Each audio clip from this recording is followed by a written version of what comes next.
Hi, Web Design 3 class. It's Mrs. Miskin. Since we don't have any written up instructions on how to go through and set up a database and install WordPress, thought I would make a video and go through screenshots, share my screen to show you that process and just walk you through everything to get you set up so that you can get started with a new WordPress site. Okay, so I'm going to go ahead and share my screen. You'll want to be in your cPanel account to start with, and I have that open already.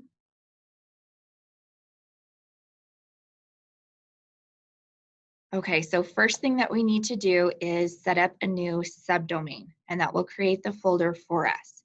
So in cPanel, find the domains section. And just as an FYI, if my screen looks a little bit different from yours, you can customize, drag and drop these different sections in cPanel, and you can also hit the minus to collapse that menu if you want to save some room. Okay, so find the domains, then go to subdomains, and you'll want to create a subdomain that kind of goes along with what you're doing. I'm just going to use client for this one. If you have a specific business in mind, it might be nice to use that name, make sure that there's no spaces in it or something related to it. I'm just going to call it client for these purposes. So client, and then when I click in document root, it gives me something, but I don't want that. Otherwise, it's not accessible on the internet. So go ahead and delete that out. Start typing in public, and public HTML will come up. Select that one. Do a /, and then I like to use the same subdomain as the folder name. So whatever you created, and you can do it differently, you don't have to, but it just helps me keep track. So I'm just going to call this one client also. And then I'm going to hit create. And it'll take just a second.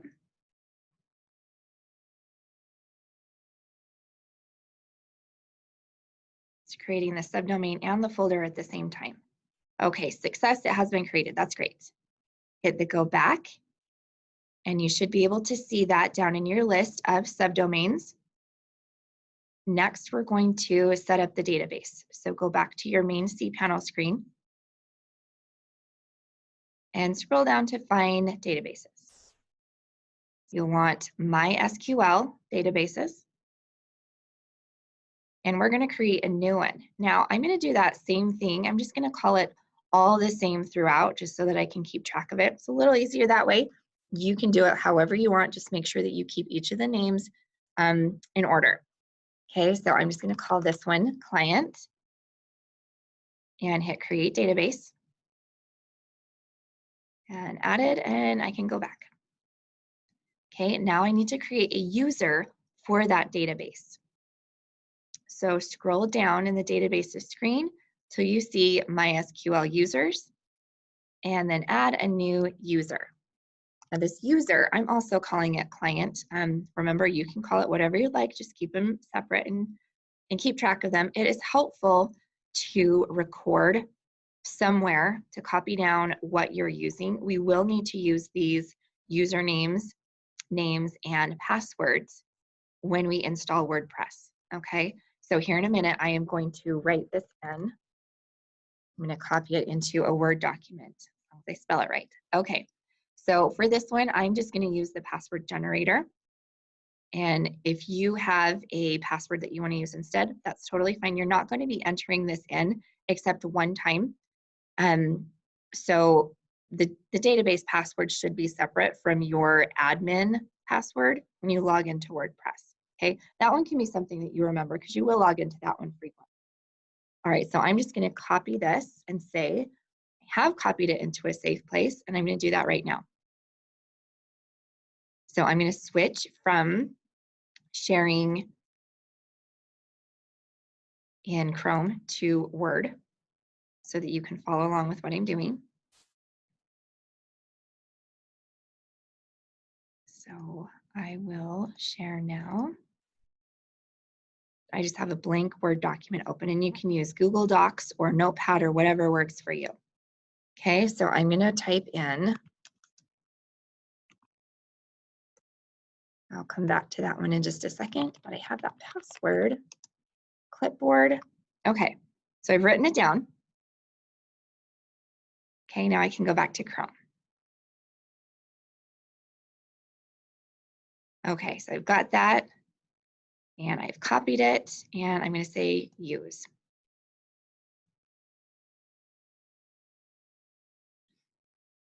Okay, so I've got all of those in here, create user. And one more step, we have to link the database to the user. So scroll down that screen one more, add user to database. And I only have one in here. You each should have two since you already have one WordPress site going. But make sure that the username and the database match up to whatever you've created and just hit add. And then check mark all privileges.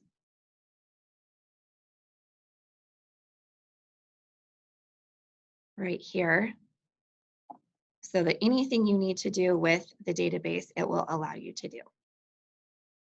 And then make changes. It will update. Success, that's great. And then you can hit go back. Okay, so we have the subdomain created. And we have our database and user, and we've copied that in. Now I'm going to show you just a quick way to copy that username, the database name, excuse me. I'm just going to highlight right here where it says current databases and copy. And if you have different ones, you can, if you have a different database name and username, just copy each one of those. And I'm going to go back to Word.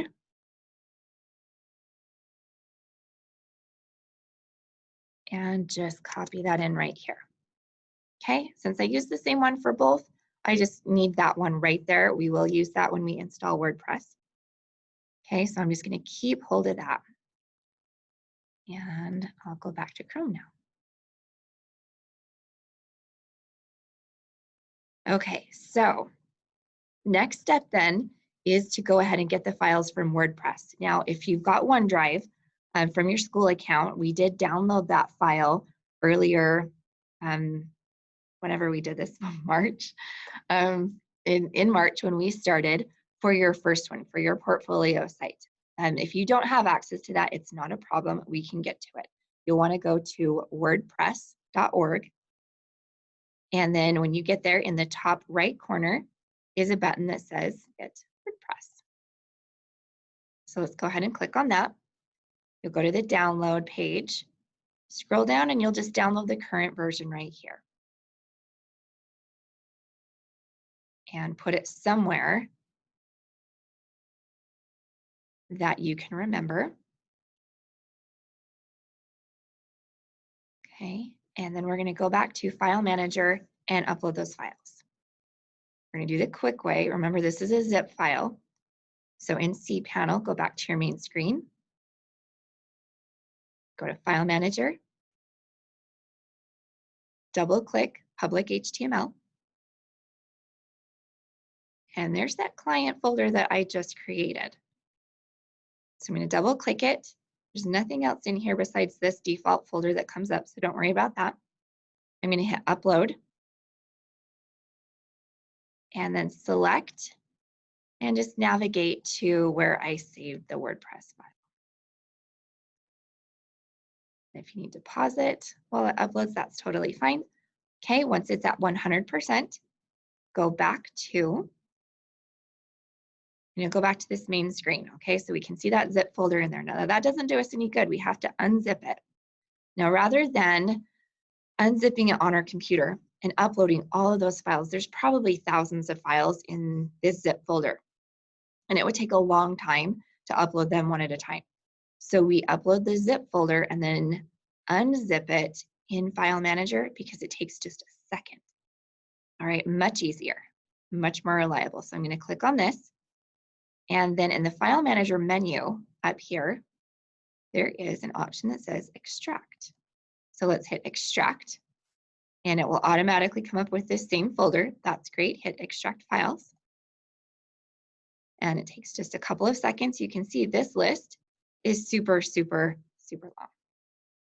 All right. Okay, now you don't see anything right away. That's okay. Go ahead and hit reload. And now you have a folder that says WordPress. Now, that would mean that we'd have to go to our subdomain /WordPress to get to the site. And that's a little tedious. So we're going to do one other quick change to make sure that it will be a lot smoother.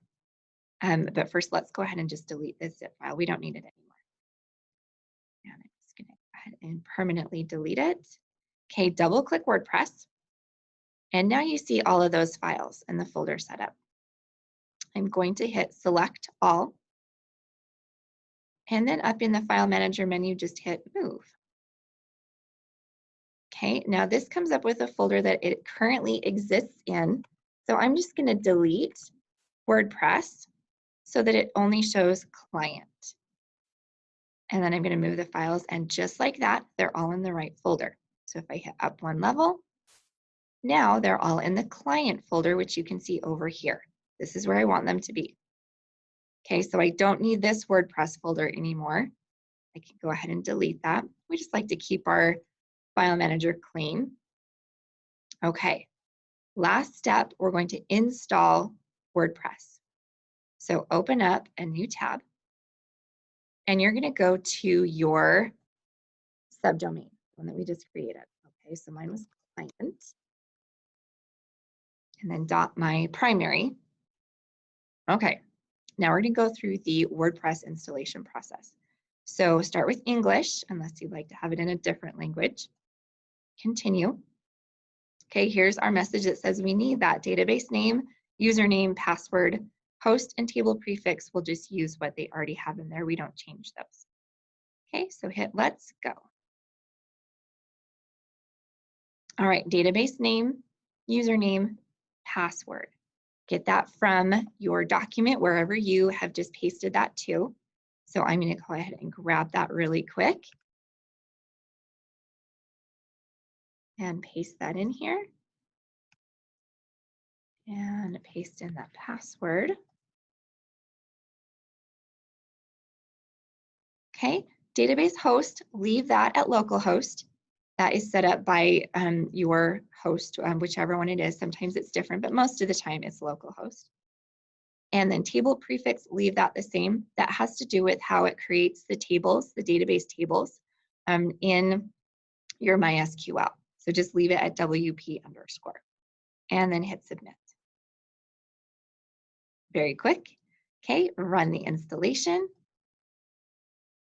Real quick, if it doesn't go to that, all right, we're all set. You might have typed in something wrong for your password or database name or database username. So go back to File Manager if it doesn't match up. Okay, that step just makes sure that it can connect to your database. So if it doesn't, go back, match those up, check and make sure that you don't have any typos in there, and then you should be able to go on to this screen. Okay, welcome. So my site title would be based on whatever project I'm doing. I'm just going to put client site, client website in here for now. If you're doing one for a particular business, you would probably put the business name in the site title. Username is your admin username and password for you to log into WordPress and get to the dashboard. So this is one that you will need to either use a password that you're familiar with or copy and paste something in so that you can remember it. So I'm going to go ahead and add in mine.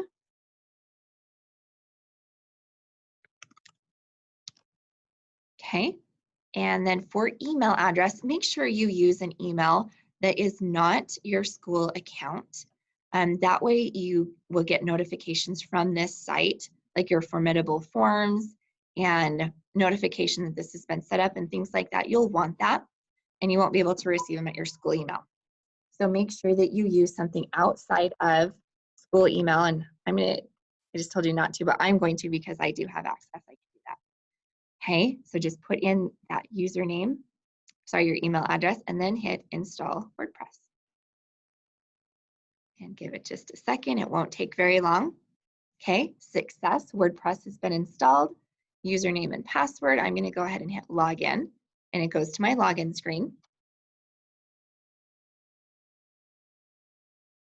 Okay, now remember, if you need to log in and you don't have when you go to your subdomain, it's not going to pull up this login screen automatically. It's going to go to the site itself. So you'll want to go to your subdomain. Mine is client.wmisc.madisonwebclass.com / and then WP-admin. Okay, and that should get you to the login screen. In fact, I'm going to close this and make sure that that does, so I tell you right. So let's see, client, and then / WP admin. Okay. All right, so that will get you to your admin screen, just in case you forget how to get there. Log in with that admin username and password that you just set up, and you should get to your dashboard. Perfect.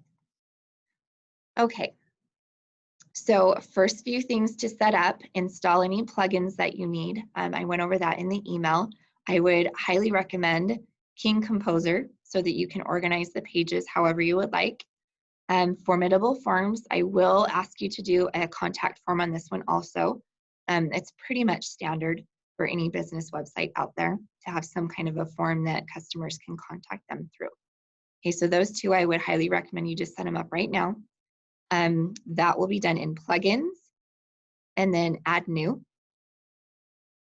To change the theme, when you kind of discovered what you would like to have through your research, under appearance and then themes is where you can choose a new theme. Okay, and these are the few that are already installed by default. You can delete them if you want by going to theme details and then clicking the delete down here. And it'll ask me if I want to delete it. Yes, that one's an older one, I don't need it.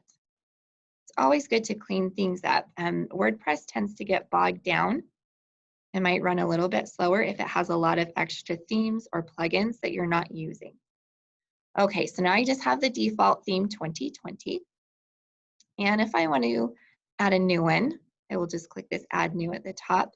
If you have found a free one out there, you would upload it right here. I generally will purchase a theme for my clients and then upload it here. But for your purposes, you're just going to go through the free ones on WordPress. So you would search, or you can look through these different filters, popular, latest, and favorites. Okay, or even use the feature filter so that you find something close to what you want. It doesn't have to be exact, but just close. Okay, then you'll probably want to work with the media library, adding new files and pictures, and then start with your pages for the website. There should already be a home page on here. I'm just going to go to all pages. Okay, and if there's not, that's okay.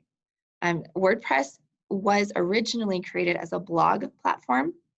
So your home page generally will come up as a blog listing.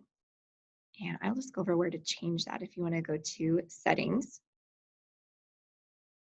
And I gotta remember which one it is. I believe it's in reading.